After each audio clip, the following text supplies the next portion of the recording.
everyone, welcome back to a new video. My name is of course Paul.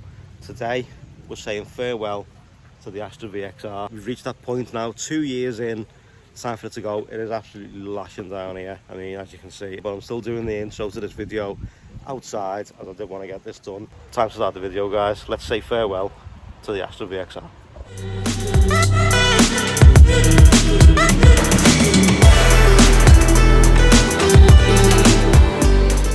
This was meant to be getting filmed in the sunshine, and it was for the B-roll, as I done that last week. So the B-roll shot you're going to see is from sunshine. This type of shot is going to be rainy, wet, miserable, but we'll get through it. I never really recorded much with this car, apart from 2 years ago I made a video that I did say I was going to delete, but unfortunately that video kind of held up the views. It's still going strong right now. So obviously that video probably isn't going to go anywhere. First off, we're going to address the bit of hate that the car got when I first picked it up. So now when I first picked this car up, it did get a little tiny bit of hate because obviously it's basically a 2012 car with a 18 number plate on it, for want of a better word, if you look at it sort of respectively of what it actually is. For me, yeah, fair enough, it just got a facelift, you know, that's pretty much all it got. And then obviously Peugeot bought out Vauxhall, so when Peugeot bought out Vauxhall, they chose to get rid of the VXR brand. So now they got rid of the VXR brand. They did bring the GSI in, but the power and engine sizes are just not there with the GSI. It got a little tiny bit of hate, but at the end of the day, it was mine. It's what I enjoyed. I did have the course of VXRs, as you know, but it was time for me to move on and find something different, and this just came up at the right time when I couldn't get the Focus ST, as I was looking at the Mark 3.5, I believe it was, in grey, but it just wasn't going to happen. So this came up and I managed to get it. Done a collection video. The collection video went wrong from the very start because the dealership couldn't get the financing through in time for me to collect the car, so I had to pick it up the following day. Obviously people going on about, oh, for the money you're paying for that, you could have got yourself a BMW 140 or 135i. I probably could have, but at the end of the day I didn't have that kind of deposit to put down to get the payments anywhere close to this.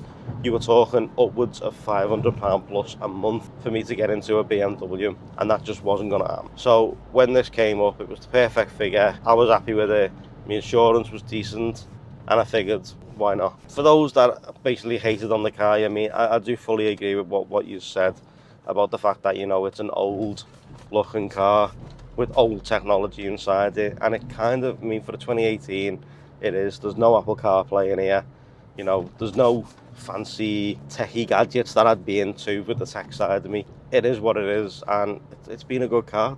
I can't not say it's not been a good car, because it really has. I haven't been able to fault it apart from two faults.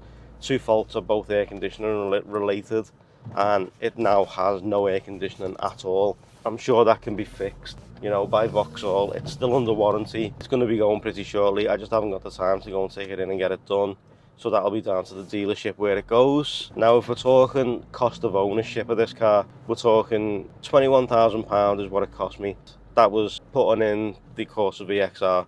So I put the Corsa VXR in, and it cost me £21,000 to have this. Payments are a bit high, but at the end of the day, it was a used car. The APR wasn't zero on the finance, so that's kind of why it cost me so much. It's still been a great car for the money. Someone else is going to really enjoy this car. I'm looking forward to, maybe, hopefully, if someone gets in touch and says they bought it, I'm looking forward to that day. I mean, the person who bought the Corsa had never done that, but I'm assuming that they're not really big into videos and like Instagram and stuff like that, as I haven't seen the car floating about Instagram or nothing. You know, some people are like that, they just want to enjoy the car. That's fair enough. If someone does the same with this, again, that's fair enough. But if someone was to buy it who either watched the videos or knew about the car and they were able to get in touch, you know, we could make a pretty cool video somewhere along the line of the person who bought the car. We'll just cross that bridge as and when we come to it. But what I'll do is, as soon as this car is actually leaving me, you'll obviously see the reveal video for the new car, and I will be letting you know where this car is going to be, in case any of you do want to go and have a look at it,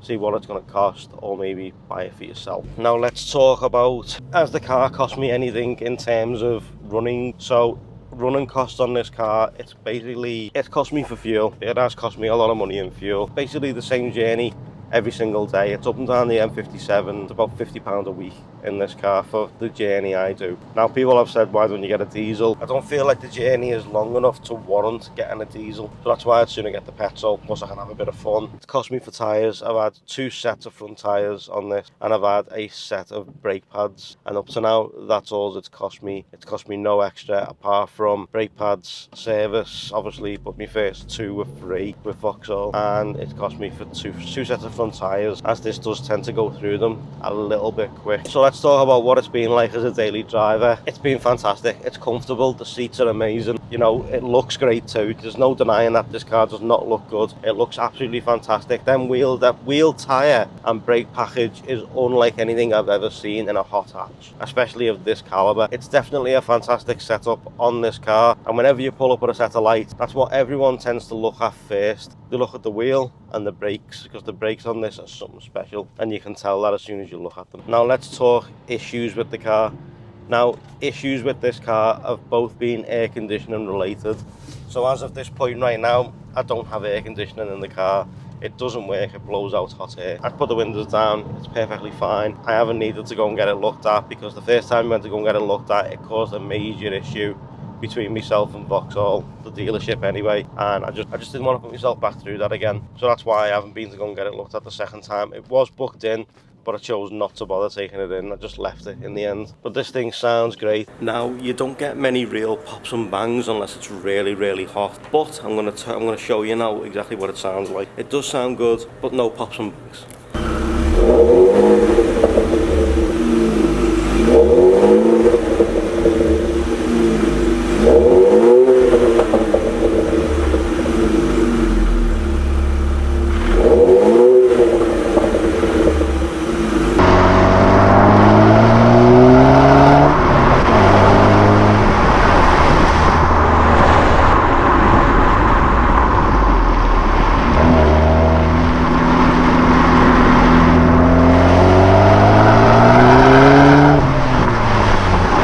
Now let's talk about why I didn't modify and why I never made any videos for the best part of 2 years, and why I'm just making this now. Obviously, I figured it'd be modified, it'd have spacers on it, it'd look the part, you know, I'd do some exhaust mod, but then in the end I just chose not to do. I just chose to enjoy the car for what it is. So let's talk about the interior of the car. Now, you don't get Apple CarPlay, you don't get Android Auto, you get Bluetooth. Obviously you can use your phone.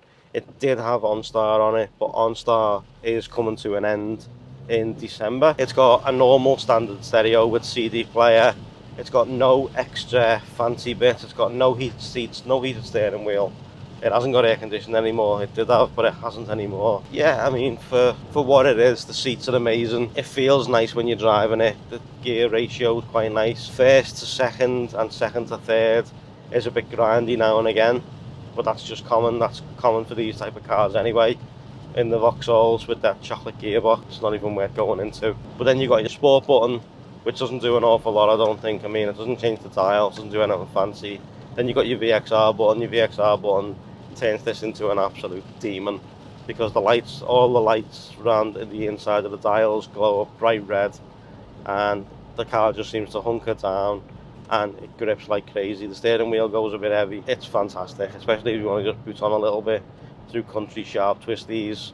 It's fantastic for what it is. And then of course you've got your eco mode, which is the auto start stop, which is our light. I mean, a lot of people like that, but again, it is what it is. Seats in the back, roomy and comfortable. I've had people in the back of the car, it's perfectly fine.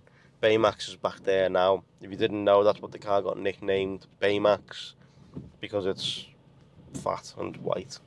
This has been an amazing car. I can't deny how good it's been, because it has been a great car. There's so many other cars I could have went for, and I chose not to. I chose to stay with this. But now it's time to move on. It's time for something new. It's time for something new to come to the channel, and I'm looking forward to where the journey is going to take us now. There's so many videos now that I've got planned for the new car. I'm not going to let you know what it is. I'm just going to say to you, keep your eyes peeled. 4 weeks time, there'll be a new car on the channel. new car reveal, first drive, technology inside it, everything it's got going for it, and then we're going to do a little tiny few mods, and also we're going to get, because it's got Apple CarPlay and Android Auto, we're going to get the CarPlay 2 box to see if it's any good or not. I really am a bit gutted that I never filmed any of the journeys with the car. It would have been excellent. It would have been a really good couple of videos of showing what I've done with the car, what's happened, where it's been, but unfortunately we never got around to that. But with the new one, all the journeys will be filmed, everything we do with it will be filmed, any staycations and stuff like that,